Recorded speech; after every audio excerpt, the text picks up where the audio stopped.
Assalamualaikum warahmatullahi wabarakatuh. Alhamdulillahi rabbil alamin. Wassalatu wassalamu ala asrafil anbiya'i wal mursalin. Amma ba'du.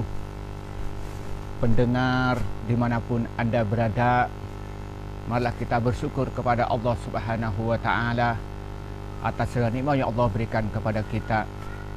Kedua kalinya rahmat dan salam sungguh dicurahkan kepada Nabi Muhammad sallallahu alaihi wasallam.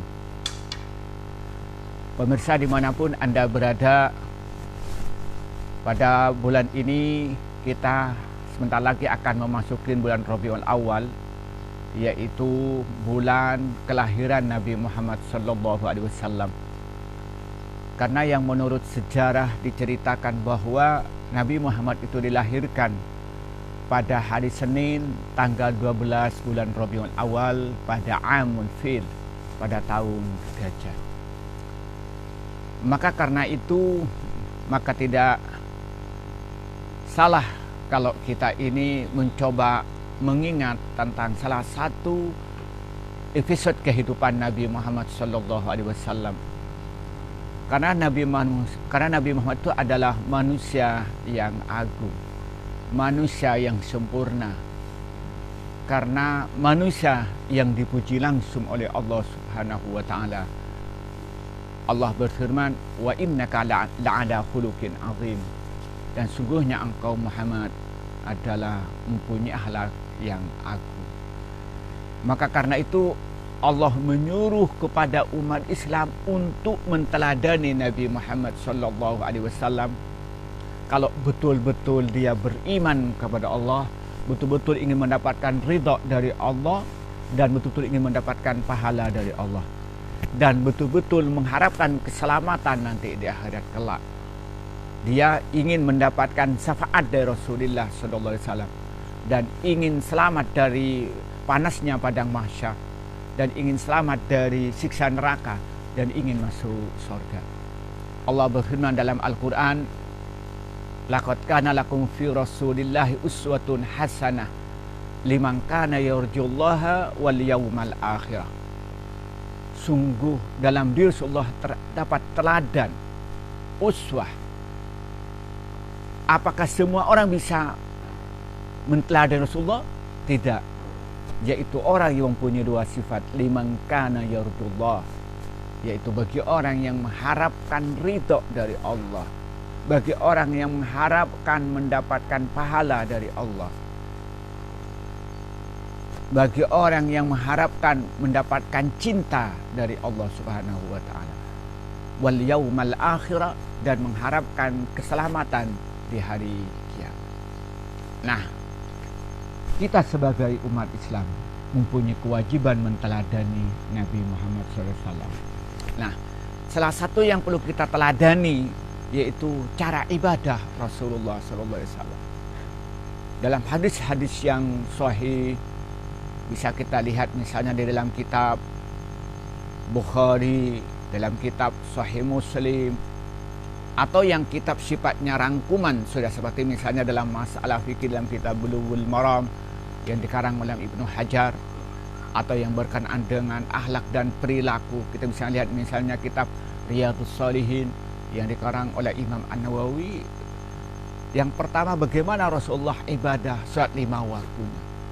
Rasulullah melaksanakan salat 5 waktu dengan tepat di awal waktu, dan laksanakan berjamaah dengan sahabat, dan Rasulullah itu menjadi imam.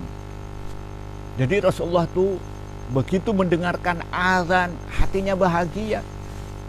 Dia berkata, arihna ya Bilal, arihna ya Bilal, arihna ya Bilal, engkau membuat hatiku senang.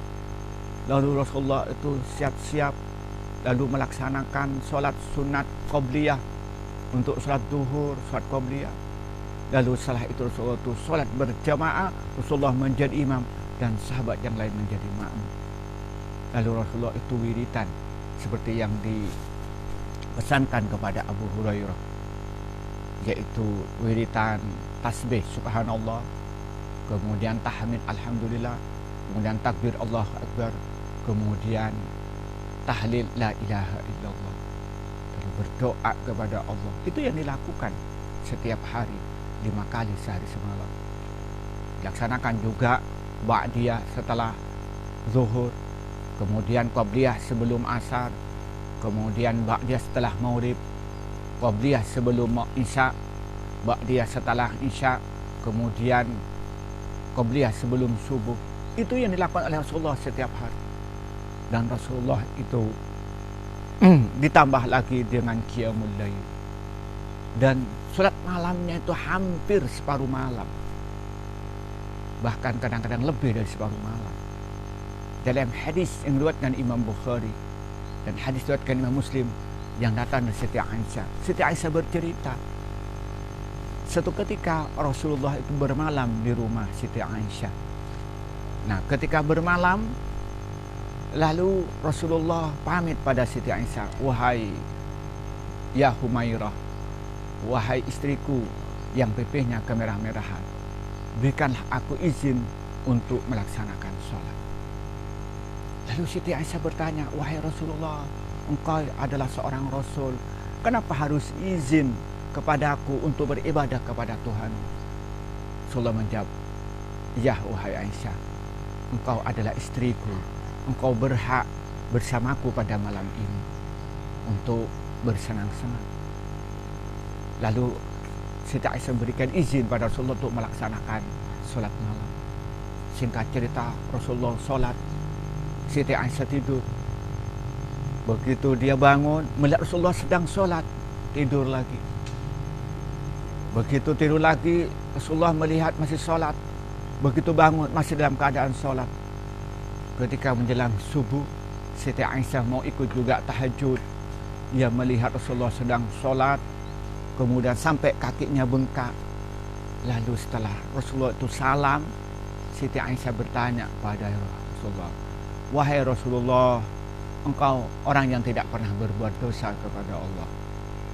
Dan engkau kalau terlanjur berbuat dosa, maka dosa-dosamu yang lalu dan dosa-dosa yang akan datang diampuni. Mengapa engkau sampai berbuat sedemikian rupa, beribadah semalam suntuk?" Apa jawabnya Rasulullah kepada Siti Aisyah? "Afala akuna abdan syakura." Wahai Aisyah, tidakkah aku pantas menjadi hamba yang bersyukur kepada Allah? Ini hadis yang sahih, riwayatkan Imam Bukhari Muslim atau muttafaqun alaih. Kita bisa digambarkan, bisa kita bayangkan, bisa kita renungi. Rasulullah adalah hamba Allah yang tidak pernah berbuat dosa kepada Allah Subhanahu wa taala. Manusia yang maksum, yang terjaga di segala perbuatan maksiat. Dan selalu hatinya ingat kepada Allah Subhanahu wa taala. Tapi yang kita lihat bagaimana ibadahnya, sedemikian baiknya, salat 5 waktunya dengan berjamaah, ditambah dengan qobliyah dan ba'diyah. Dan begitu sholat malamnya, nisfahu awin kusminhu qalila, hampir separuh malam, bahkan kadang lebih separuh malam untuk beribadah. Lalu kita bandingkan dengan kita, yang kita tidak ada jaminan dari Allah untuk diampuni segala dosa. Dan dalam realitasnya kita banyak berbuat dosa kepada Allah Subhanahu wa taala. Dosa yang dikerjakan mata. Setiap hari kita yang dilihat itu adalah hal-hal yang maksiat. Kita melihat lain jenis yang bukan mahramnya, yang laki-laki melihat wanita, yang wanita lihat laki-laki. Ditambah lagi menonton tontonan-tontonan yang diharamkan, baik berupa film, berupa gambar dan lain sebagainya. Bisa melihat di HP, di TV dan lain sebagainya. Dosa yang dikerjakan oleh lidah, kita membicarakan hal yang tidak baik. Bahkan lidah memfitnah orang lain, menghina orang lain, mengadu domba, atau keluar kata-kata yang murtad dari lidah kita, bermaksiat kepada Allah. Belum lagi telinga yang dengarkan suara-suara lagu-lagu yang diharamkan oleh Allah, mendengarkan fitnah orang lain. Lebih mengerikan hal ini adalah tangan, memfitnah orang lain melalui medsos, melalui media sosial, bisa melalui WA, bisa melalui Instagram, bisa melalui YouTube, bisa melalui FB, Instagram, bisa melalui Twitter dan sebagainya. Ini tangan kita berbuat maksiat kepada Allah Subhanahu wa taala dengan mengadu domba, dengan membuat tulisan-tulisan yang mengandung maksiat atau meng-share tulisan, gambar atau video yang mengandung maksiat. Belum lagi kaki banyak dipakai untuk berjalan pada tempat-tempat maksiat kepada Allah. Maka karena itu belajar dari kehidupan Nabi. Mari kita bersama-sama berusaha untuk beribadah kepada Allah Subhanahu wa taala dengan ibadah yang benar yang dicontohkan oleh Nabi Muhammad SAW. Bagaimana sholatnya seperti dicontohkan oleh Nabi Muhammad. Bagaimana puasanya, puasa dicontohkan oleh Nabi Muhammad. Dan bagaimana umrohnya seperti dicontohkan Nabi Muhammad. Bagaimana kedermawanannya yang dicontohkan oleh Nabi Muhammad.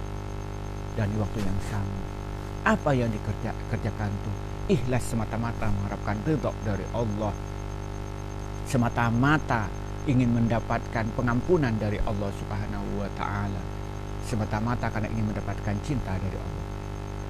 Kemudian yang ketiga, selalu berusaha menghindari segala perbuatan-perbuatan maksiat, segala perbuatan larang oleh Allah, baik dikerjakan oleh hati, dikerjakan oleh anggota badan.